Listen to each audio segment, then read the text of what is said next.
नमस्कार सभी विद्यार्थियों को। आज हम करेंगे गोवा एआरओ का पेपर। प्रीवियस ईयर के पेपर्स आर्मी की परीक्षाओं के लिए बहुत ज़्यादा उपयोगी होती हैं। उन्हीं में से हम सोल्व करेंगे आज गोवा एआरओ का पेपर। तो चलिए पहला सवाल देखते हैं। अंतर्राष्ट्रीय अहिंसा दिवस किस तारीख को मनाया जाता है? तो आप सभी को पता होगा कि अंतर्राष्ट्रीय अहिंसा दिवस 2 अक्टूबर को मनाया जाता है और इसी दिन 2 अक्टूबर के दिन ही गांधी जी का जन्म हुआ था, तो इसे गांधी जयंती के रूप में भी मनाया जाता है। गांधी जयंती के रूप में 2 अक्टूबर को मनाया जाता है। अगला सवाल देखते हैं। भारतीय नकद मुद्रा के नोट किस शहर में छपते हैं? तो भारतीय नकद मुद्रा के नोट नासिक शहर में छपते हैं। नासिक एक शहर है जो कि महाराष्ट्र राज्य में है। अगला सवाल देखते हैं। निम्न में से किसे लेडी विद द लैंप के नाम से जाना जाता है? तो लेडी विद द लैंप के नाम से फ्लोरेंस नाइटिंगेल को जाना जाता है। फ्लोरेंस नाइटिंगेल के बारे में आपको बता दूं कि इनका जन्म इटली में हुआ था और चिकित्सा के क्षेत्र में इन्होंने बहुत अधिक योगदान दिया था। इसीलिए इन्हें आधुनिक नर्सिंग की जनक भी कहा जाता है। नर्सिंग की जनक भी इन्हें कहा जाता है। अगला सवाल देखते हैं। पानीपत का तीसरा युद्ध किस वर्ष लड़ा गया था? तो पानीपत का तीसरा युद्ध 1761 में लड़ा गया था। पानीपत का तीसरा युद्ध 1761 में लड़ा गया था। पानीपत के तीनों युद्ध परीक्षा की दृष्टि से बहुत ज़्यादा महत्वपूर्ण है। पानीपत का पहला युद्ध जो है 1526 में लड़ा गया था। पानीपत का पहला युद्ध 1526 में लड़ा गया था। पानीपत का दूसरा युद्ध 1556 में लड़ा गया था और पानीपत का तीसरा युद्ध अभी अभी मैंने आपको बताया है 1761 में लड़ा गया था। पानीपत का पहला युद्ध 1526 में हुआ था जो कि बाबर और इब्राहिम लोदी के बीच में हुआ था। पानीपत का दूसरा युद्ध 1556 में हुआ था जो अकबर और हेमू के बीच में हुआ था और पानीपत का तीसरा युद्ध 1761 में जो कि मराठों और अहमद शाह अब्दाली के बीच में हुआ था। अगला सवाल देखते हैं। फतेहपुर सीकरी किस शासक द्वारा बनवाया गया था? तो फतेहपुर सीकरी अकबर के द्वारा बनवाया गया था। किसके द्वारा बनवाया गया था? अकबर के द्वारा। और अकबर ने फतेहपुर सीकरी आगरा यूपी, आगरा एक जगह है उत्तर प्रदेश में, वहाँ पर फतेहपुर सीकरी बनवाया था। फतेहपुर सीकरी एक सूफी संत थे जिनका नाम था शेख सलीम चिश्ती। उनके सम्मान में फतेहपुर सीकरी को बनवाया था। अगला सवाल है। संयुक्त राष्ट्र संघ का मुख्यालय कहाँ स्थित है? तो संयुक्त राष्ट्र संघ का मुख्यालय न्यूयॉर्क में स्थित है। कहाँ पर स्थित है? न्यूयॉर्क में। अगला सवाल देखते हैं। रूफ ऑफ द वर्ल्ड, ये सवाल बहुत ज़्यादा इम्पोर्टेंट है। Army GD, nursing, clerk, technical सभी के जीके में इसको कई बार पूछा गया है। रूफ ऑफ द वर्ल्ड, दुनिया की छत। दुनिया की छत तिब्बत को कहा जाता है। किसको कहा जाता है? तिब्बत को। तिब्बत के पठार को दुनिया की छत कहा जाता है। अगला सवाल देखते हैं। भारत के अटॉर्नी जनरल की नियुक्ति कौन करता है? भारत के अटॉर्नी जनरल की नियुक्ति कौन करता है? भारत के अटॉर्नी जनरल की नियुक्ति राष्ट्रपति करता है। कौन करता है? राष्ट्रपति। अगला सवाल देखते हैं। निम्नलिखित में से कौन सी नदी का उद्गम स्थान अमरकंटक है? ये सवाल भी आर्मी में कई बार पूछा गया है और इसका सही आंसर है नर्मदा नदी। अमरकंटक किस नदी का उद्गम स्थल है? नर्मदा नदी का उद्गम स्थल है। और ये एक और नदी होती है सोन नदी। सोन नदी का उद्गम स्थल भी अमरकंटक ही है। अगला सवाल देखते हैं। माई एक्सपेरिमेंट विद ट्रुथ पुस्तक के लेखक कौन थे? माई एक्सपेरिमेंट विद ट्रुथ पुस्तक के लेखक थे Mahatma Gandhi. My experiment with truth पुस्तक को लिखा था महात्मा गांधी ने। अगला सवाल देखते हैं। भारत में लोकसभा के चुनाव कितने वर्षों बाद कराए जाते हैं? ये सवाल तो आप सभी को पता होगा। भारत में जो लोकसभा के चुनाव हैं वो प्रत्येक 5 वर्ष बाद कराए जाते हैं। अगला सवाल है, निम्नलिखित में से किसे ब्लैक पर्ल कहकर संबोधित किया जाता है? तो ब्लैक पर्ल कहकर पेले को संबोधित किया जाता है। पेले जो एक खेल है हमारा फुटबॉल से संबंधित है और इन्हें ब्लैक पर्ल कहकर संबोधित किया जाता है। अगला सवाल है, गेटवे ऑफ इंडिया कहाँ पर स्थित है? गेटवे ऑफ इंडिया, आर्मी में कई बार इस सवाल को पूछा गया है। गेटवे ऑफ इंडिया मुंबई में स्थित है। कहाँ पर स्थित है? मुंबई में। और इंडिया गेट जो है वो दिल्ली में स्थित है। इंडिया गेट कहाँ पर स्थित है? दिल्ली में। अगला सवाल देखते हैं, ब्रह्म समाज की स्थापना किसके द्वारा की गई थी? ब्रह्म समाज की स्थापना राजा राम मोहन राय द्वारा की गई थी।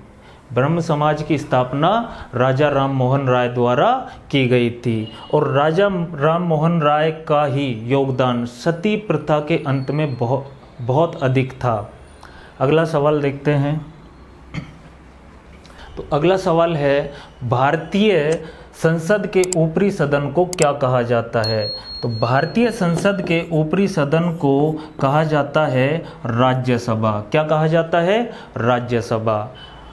अगला सवाल देखते हैं,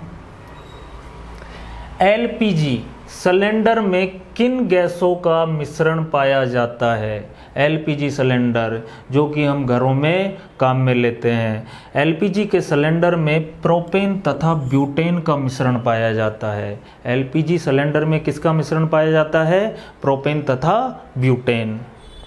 अगला सवाल देखते हैं, मनुष्य के शरीर में रक्त की मात्रा कितनी होती है? तो मनुष्य के शरीर में रक्त की मात्रा कितनी होती है? मनुष्य के शरीर में रक्त 7% होता है। कितने परसेंट होता है? 7%। अगला सवाल देखते हैं, 1 HP बराबर कितने वाट होते हैं? 1 HP बराबर कितने वाट होते हैं? तो 1 HP बराबर वाट होते हैं हमारे 746 वाट। लेकिन यहाँ पर एक बात ध्यान रखो, 2 पद्धतियाँ होती हैं, एक तो होती है ब्रिटिश और एक होती है मीट्रिक। ब्रिटिश पद्धति में होते हैं 1 HP के बराबर 746 वाट और मीट्रिक पद्धति में होते हैं 1 HP के बराबर 735.5 वाट। अगला सवाल देखते हैं, लोहे को जंग लगने की प्रक्रिया क्या कहलाती है? तो लोहे को जंग लगने की प्रक्रिया कहलाती है ऑक्सीकरण। क्या कहलाती है? ऑक्सीकरण। और एक बात और ध्यान रख लेना, एक सवाल और बहुत ज़्यादा पूछा गया है कि लोहे पर जस्ते की परत चढ़ाने को क्या कहा जाता है? तो उसे कहा जाता है गैल्वेनाइजिंग या फिर जस्तीकरण। ये सवाल भी कई बार पूछा गया है। लोहे पर जस्ते की परत चढ़ाने को क्या कहा जाता है? जस्तीकरण या फिर कहा जाता है अंग्रेजी में गैल्वेनाइजिंग। गैल्वेनाइजिंग करने से लोहे पर जंग नहीं लगती है। हमने देखा होगा कि रेलवे में जो खंभे होते हैं वो उन पे सिल्वर कलर किया होता है, वही हमारा जस्ता होता है। जस्ते की परत जब लोहे पर चढ़ा दी जाती है तो उसमें कभी भी जंग नहीं लगती है। अगला सवाल देखते हैं, आवृत्ति का मात्रक क्या होता है? तो ये सवाल सभी को पता होगा कि आवृत्ति का मात्रक होता है हर्ट्ज। क्या होता है? हर्ट्ज, जिसे HZ से चिन्हित किया जाता है। अगला सवाल देखते हैं, निम्न में से कौन एक अचुंबकीय धातु है? तो आप सभी को पता होगा कि अचुंबकीय धातु इन सब में से है टिन। अचुंबकीय धातु वे चुंबकीय धातु होती हैं जिनको कभी भी चुंबक अपनी तरफ आकर्षित नहीं करता है। तो यहाँ पे ध्यान रखो, लोहे को तो चुंबक आकर्षित करता है, निकेल को भी आकर्षित करता है, कोबाल्ट को भी आकर्षित करता है, लेकिन टिन को कभी भी चुंबक आकर्षित नहीं कर पाता। अगला सवाल देखते हैं, मनुष्य के रक्त का लाल रंग किसके कारण होता है? तो मनुष्य के रक्त का लाल रंग हीमोग्लोबिन के कारण होता है। किसके कारण होता है? हीमोग्लोबिन के कारण। अगला सवाल, मछली किसके द्वारा सांस लेती है? ये तो हमने 7वीं और 8वीं कक्षा में बहुत बार पढ़ा होगा। मछली जो है गलफड़ों की सहायता से श्वसन करती है या फिर गलफड़ों की सहायता से सांस लेती है। अगला सवाल देखते हैं, वातावरण में बादल इसलिए तैरते हैं क्योंकि उनमें खाली स्थान होता है। तो वातावरण में जो बादल हैं वो किस लिए तैरते हैं?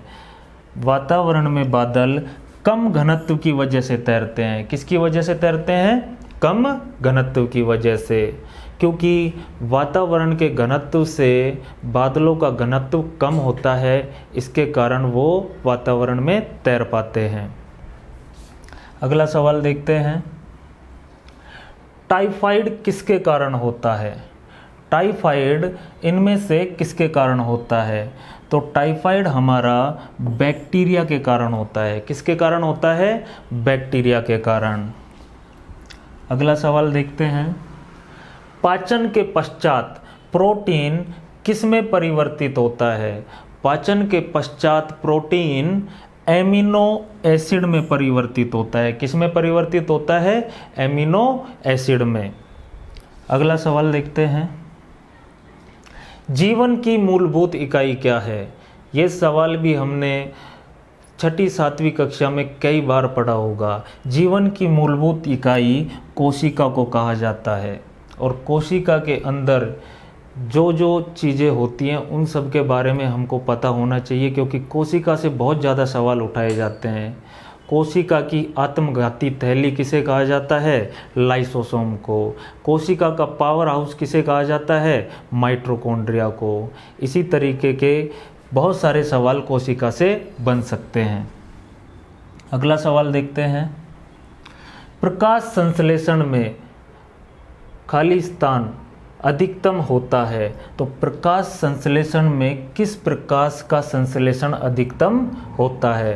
तो आप सभी को पता होगा, बैंगनी प्रकाश का प्रकाश संश्लेषण में सर्वाधिक संश्लेषण होता है। अगला सवाल देखते हैं, मनुष्य के शरीर का प्रमुख श्वसन अंग कौन सा है? तो मनुष्य के शरीर का प्रमुख श्वसन अंग है फेफड़े। मनुष्य के शरीर का प्रमुख श्वसन अंग क्या है? फेफड़े। अगला सवाल देखते हैं, पागल कुत्ते के काटने से कौन सी बीमारी होती है? पागल कुत्ते के काटने से रेबीज नामक बीमारी होती है। बहुत ही ज़्यादा खतरनाक बीमारी होती है रेबीज, जिसमें इंसान को पानी से बहुत ज़्यादा डर लगने लगता है, और साथ में वो इंसान किसी और को काट भी सकता है। इसीलिए ध्यान रखें कि कुत्तों के काटने से कौन सी बीमारी होती है? रेबीज। और आवारा कुत्तों को अपने आसपास ना रखें, बड़ी सुविधा से रखें। अगला सवाल है हमारा,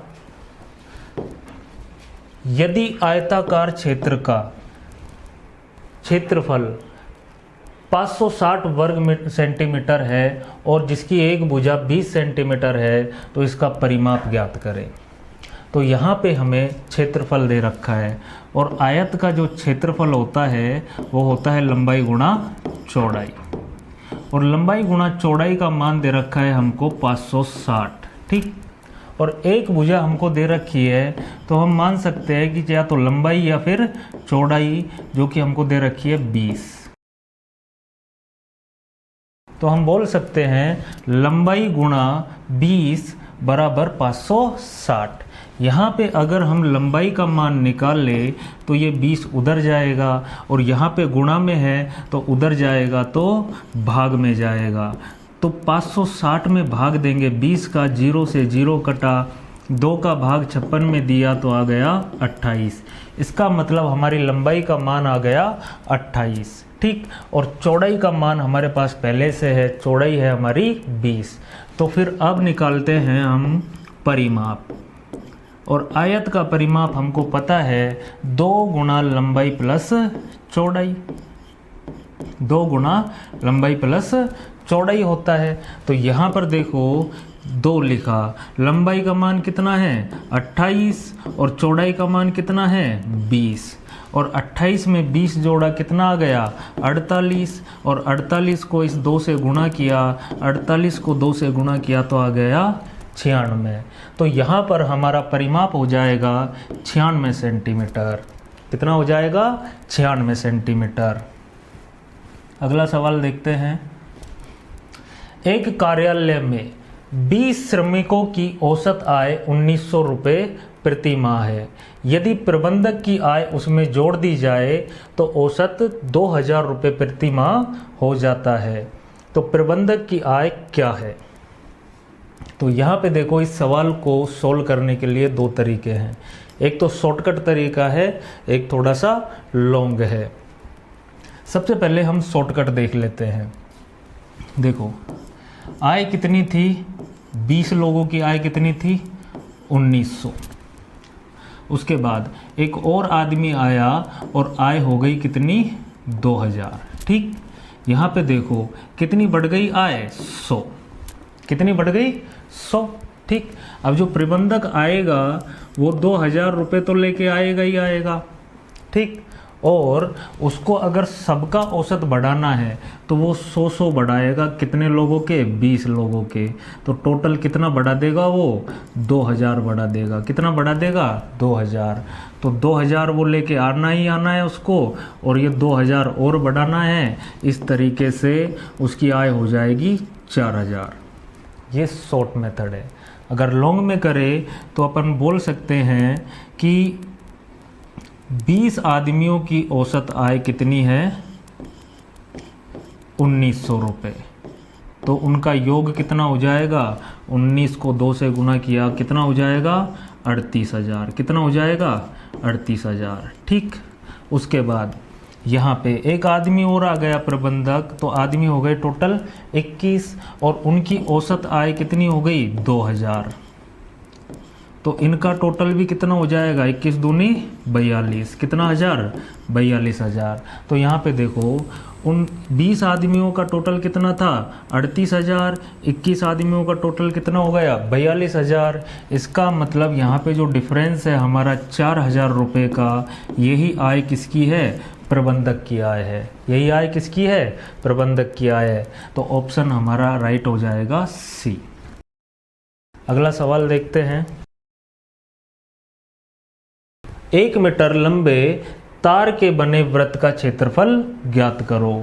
तो यहाँ पे देखो इस सवाल को बड़े गौर से समझना कि एक तार है जिसकी लंबाई कितनी है 1 मीटर, ठीक।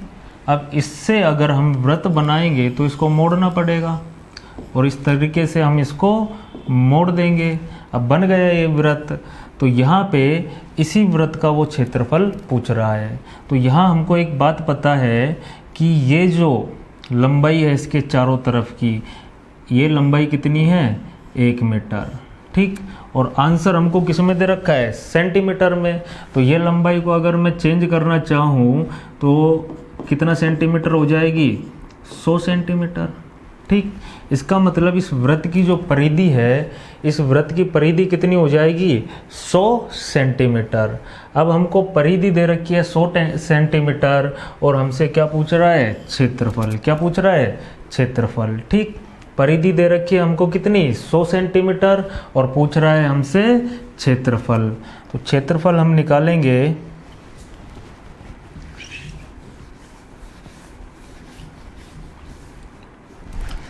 परिधि दे रखी है मतलब हमको 2 पाई आर का मान दे रखा है कितना 100। कितना दे रखा है 100। इसका मतलब हमारा आर का मान कितना हो जाएगा 100/2 पाई, ठीक। आर का मान कितना हो गया 100/2 2 पाई। अब अगर हम क्षेत्रफल निकाले तो हमको निकालना पड़ेगा पाई आर स्क्वायर, और पाई आर स्क्वायर अगर हम निकाल देंगे तो हमारा क्षेत्रफल आ जाएगा। ठीक, तो यहाँ पे देखो क्षेत्रफल का फॉर्मूला है अपना पाई आर स्क्वायर, इसी के अंदर मान रखते हैं। तो हमने लिखा पाई और आर का मान हमको दे रखा है कितना, 100/2 पाई, और इसका स्क्वायर करेंगे तो इसको 2 बार लिखना पड़ेगा, 100/2 पाई। तो यहाँ पे देखो 1 पाई से पाई कट गया, ये 2 काटा तो कितना आ गया 50, ये 2 से काटा तो कितना आ गया 50। अब ऊपर 50 को 50 से गुणा करेंगे तो आ जाएगा हमारा 2500, और नीचे पाई था इसका मतलब 22, और नीचे 7 है जो इसको ऊपर ले जाएंगे हम, तो हमारा आ जाएगा आगे 2500 गुणा 7/22, और इसको यदि हम सोल्व करेंगे तो इसका आंसर आएगा 795.45 सेंटीमीटर।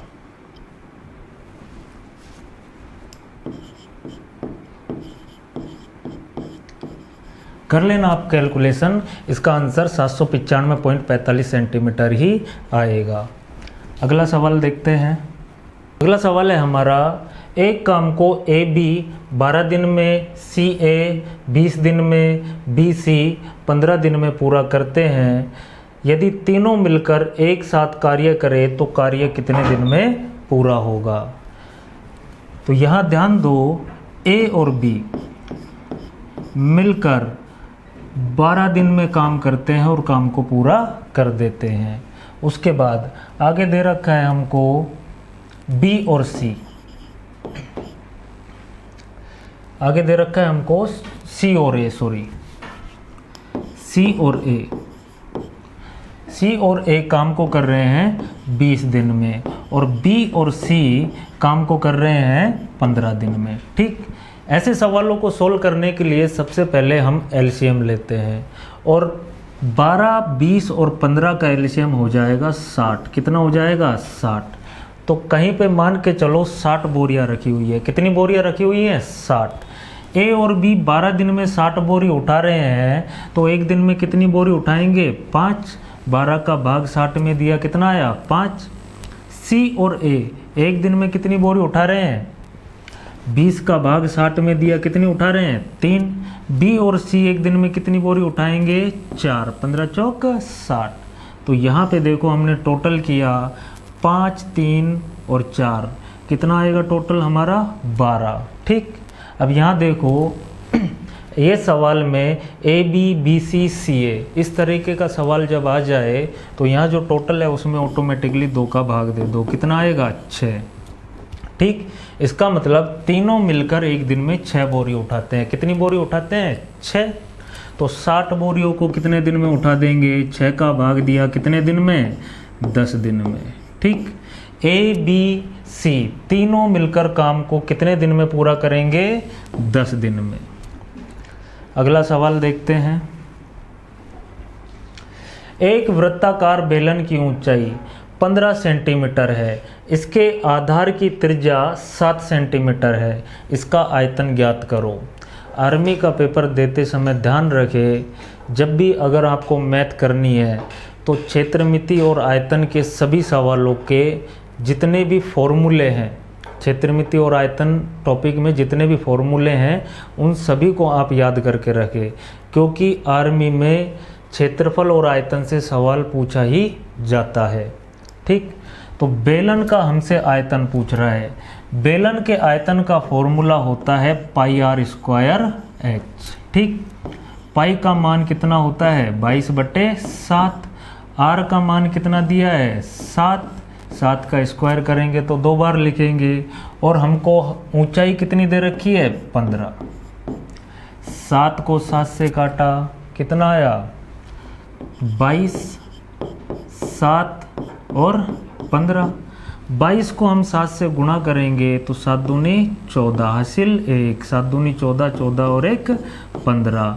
154 को गुणा करेंगे 15 से, 15 चौक 60 हासिल 6, 15 5 75, 75 और 6 81, हासिल 8, 15 एकम 15, 15 और 8 कितना होता है? 15 और 8 होता है 23।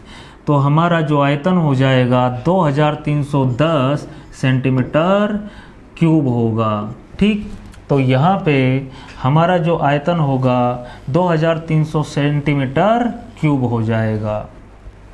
अगला सवाल देखते हैं।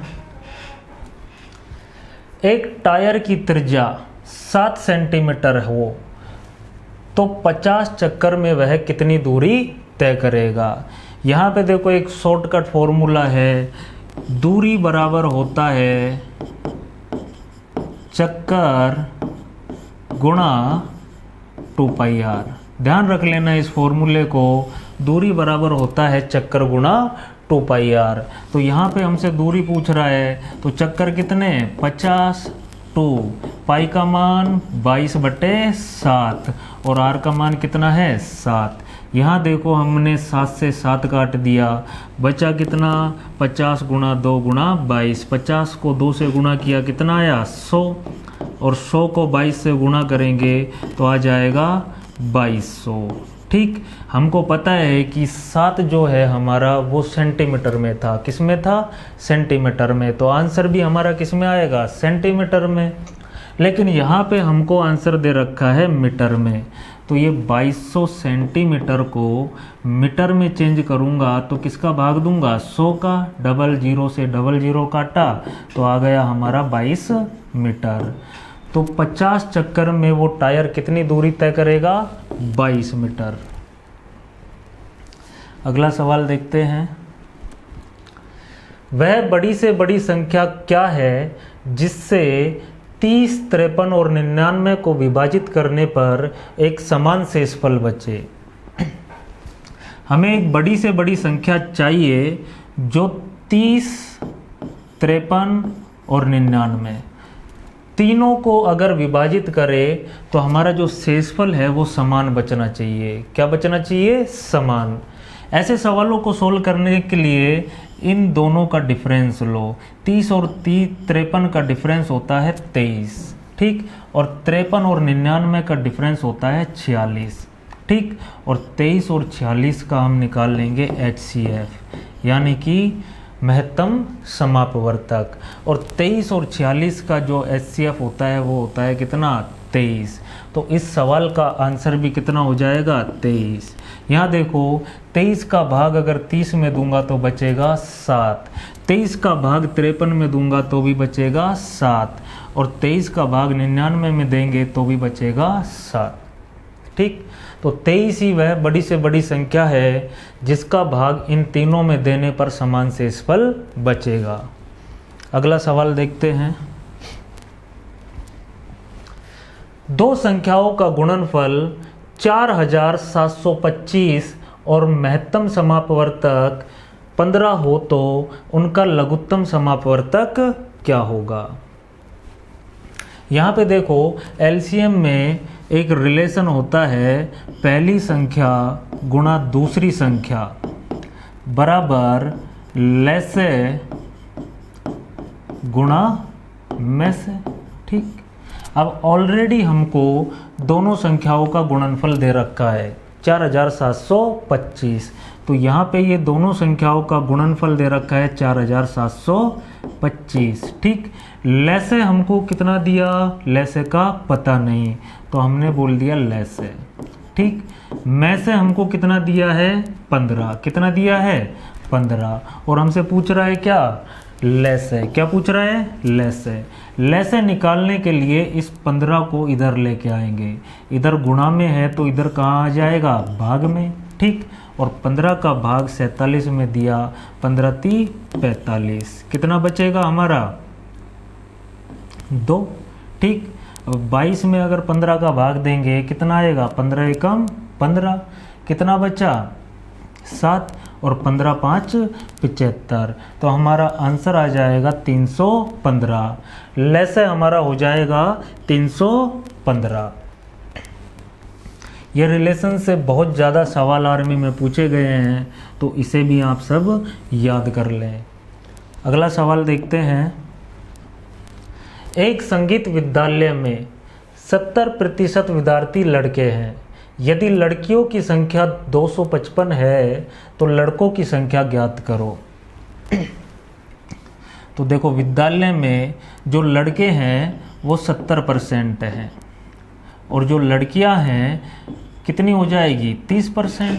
हमको पता है कि विद्यालय में 100% विद्यार्थी होते हैं। अगर लड़के 70% हैं तो लड़कियां कितनी हो जाएंगी? 30%।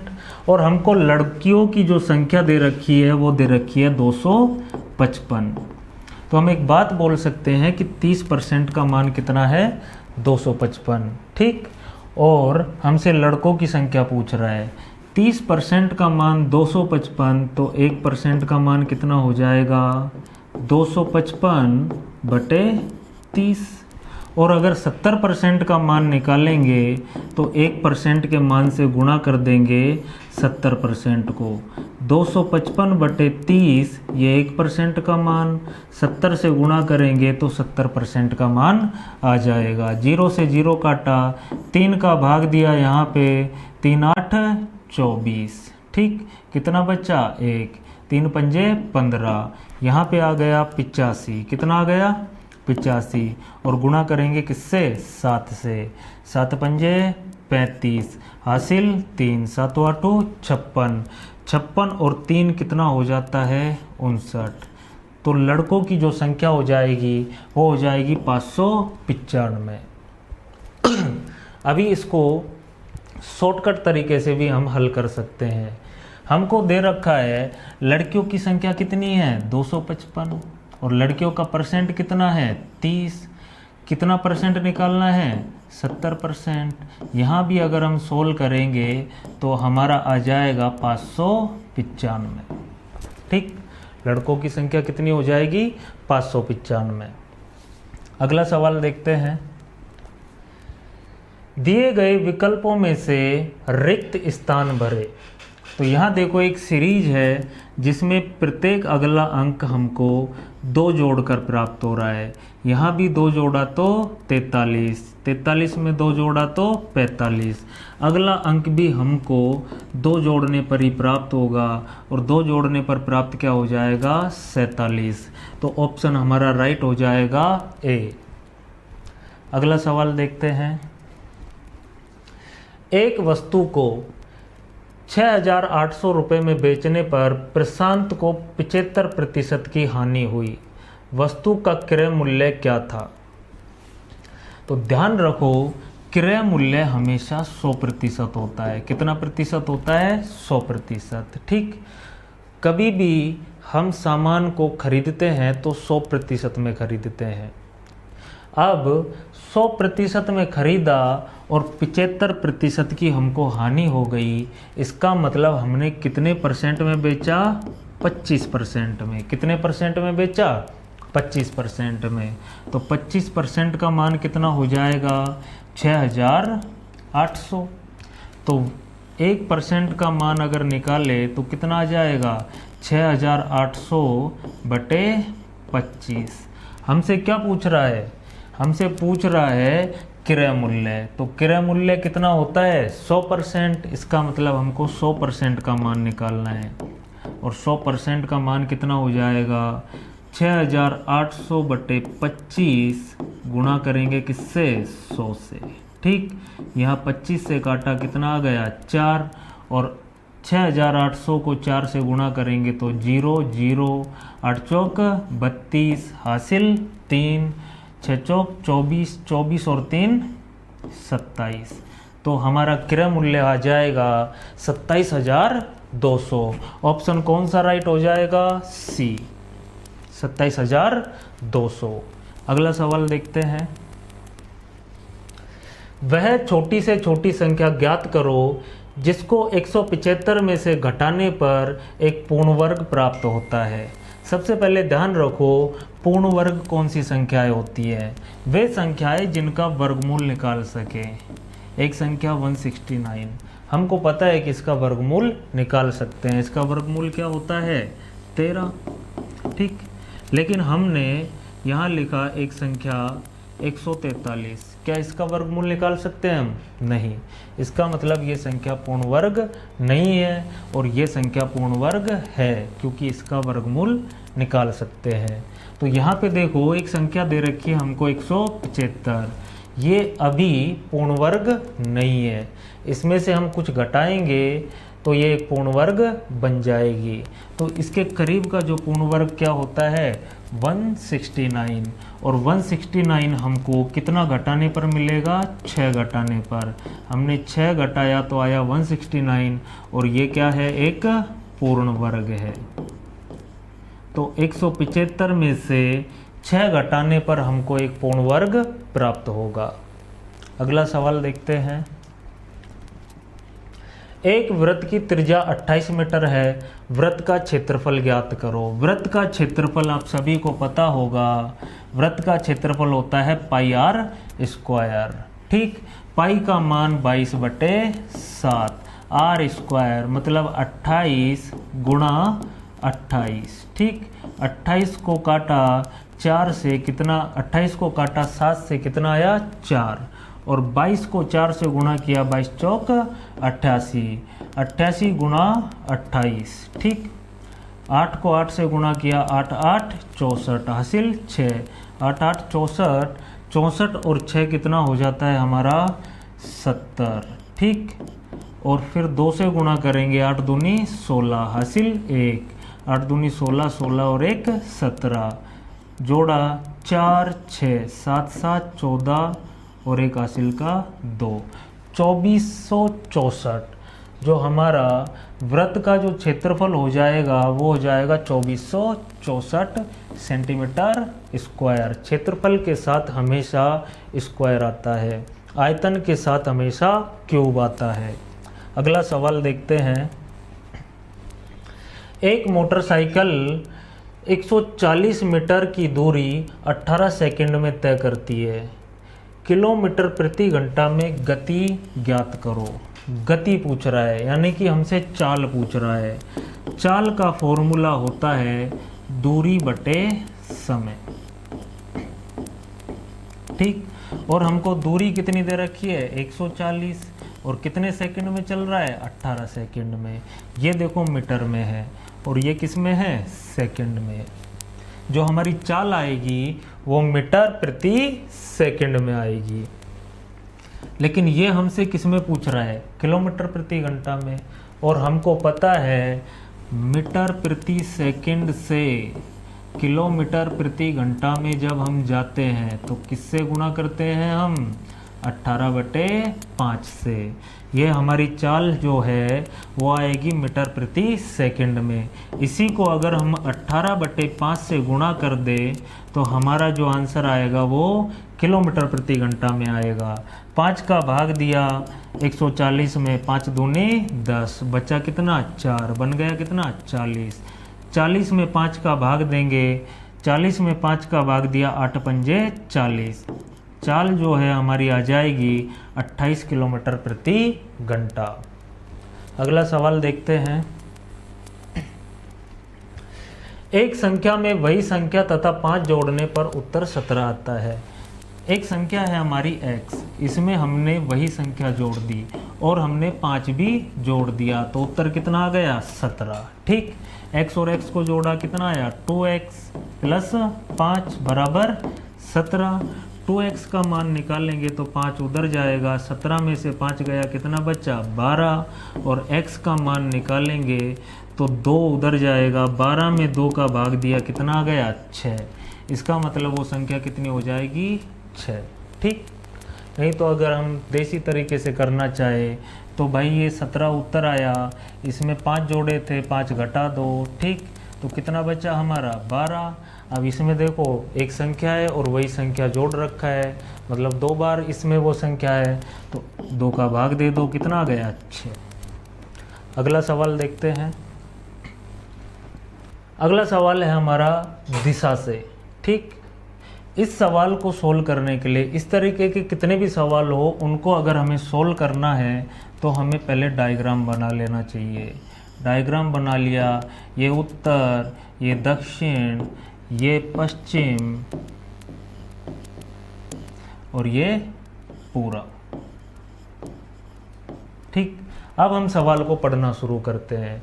एक आदमी 1 किलोमीटर पूरब की तरफ चलता है, ये पूरब दिशा है, इस दिशा की तरफ आदमी चला 1 किलोमीटर और यहाँ पहुँच गया। ठीक, 1 किलोमीटर।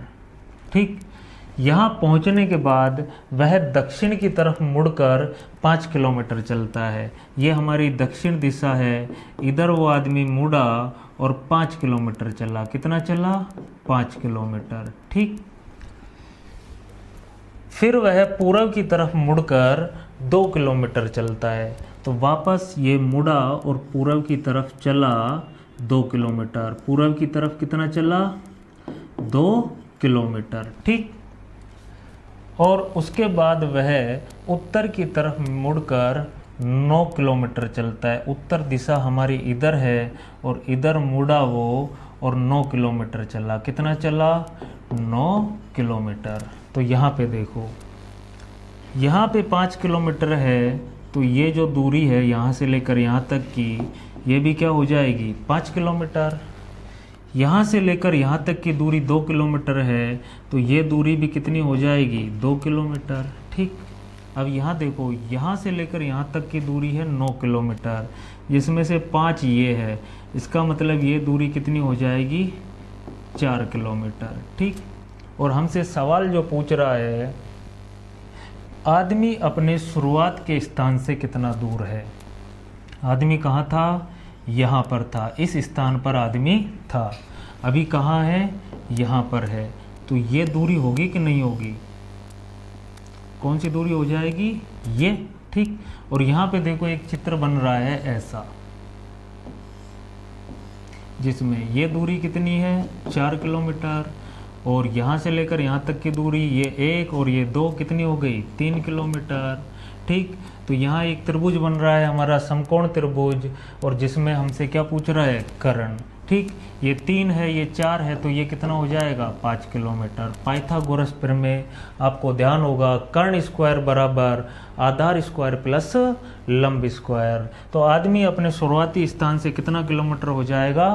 5 किलोमीटर। अगला सवाल देखते हैं। 3 संख्याओं का औसत 27 है, दूसरी पहली से तिगुनी, तीसरी पहली से 5 गुना है, संख्याएं क्या होंगी? ठीक, तो यहाँ देखो 3 संख्याएं हैं। पहली यदि x है तो दूसरी क्या थी? अपनी तिगुनी थी, तो 3x हो जाएगी। तीसरी अपनी 5 गुना थी, तो 5x हो जाएगी। ठीक, यहाँ पे देखो तीनों संख्याएं हमने लिख दी।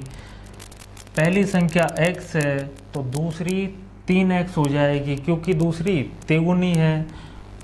तीसरी 5x हो जाएगी क्योंकि 5 गुना है, और इन्हीं का हमको औसत दे रखा है। ठीक, इनका औसत कितना दे रखा है हमको? 27।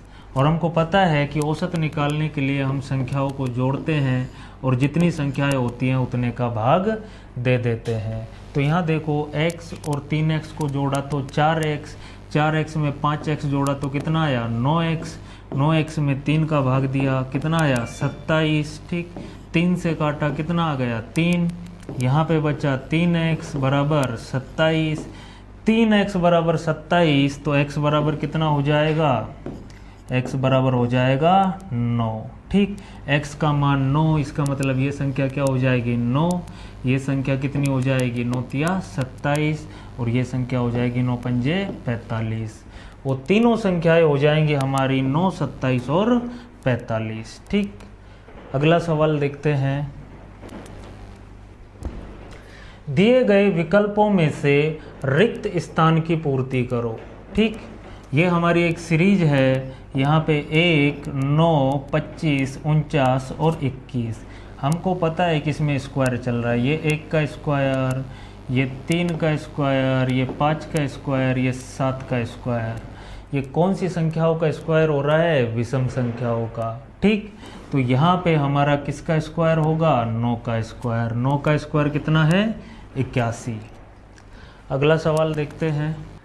अरुण ने कहा यह लड़की मेरी माँ के पोते की पत्नी है। अरुण का उस लड़की के साथ क्या रिश्ता है? तो देखो, अरुण की माँ का पोता मतलब कि अरुण का बेटा, और अरुण के बेटे की पत्नी का अरुण क्या लगेगा? ससुर लगेगा। क्या लगेगा? ससुर लगेगा। ठीक, अगला सवाल देखते हैं। PALE को 2134 लिखते हैं, EARTH को 41590 लिखते हैं, तो PEARL को कैसे लिखा जाएगा? यहाँ देखो, बड़ा सिंपल सवाल है। P को कितना लिखा जा रहा है? 2। P को कितना लिख रहे हैं? 2। A को कितना लिख रहे हैं? 1। ठीक, इसी तरीके से तो इस P को भी क्या लिखा जाएगा? 2। E को क्या लिखा जाएगा? 4। ठीक, A को क्या लिखा जा रहा है? 1। ठीक, और R को क्या लिखा जाएगा? हमारा R को लिखेंगे 5। ठीक, अभी यहीं तक ही आंसर हो गया होगा। 2415 किस में मिल रहा है? 2415 इसी में मिल रहा है। ऑप्शन नंबर डी हमारा राइट हो जाएगा। तो आज हमने गोवा का पेपर सोल्व किया। आगे अगली क्लास में किसी अन्य पेपर को सोल्व करेंगे। जय हिंद, जय भारत।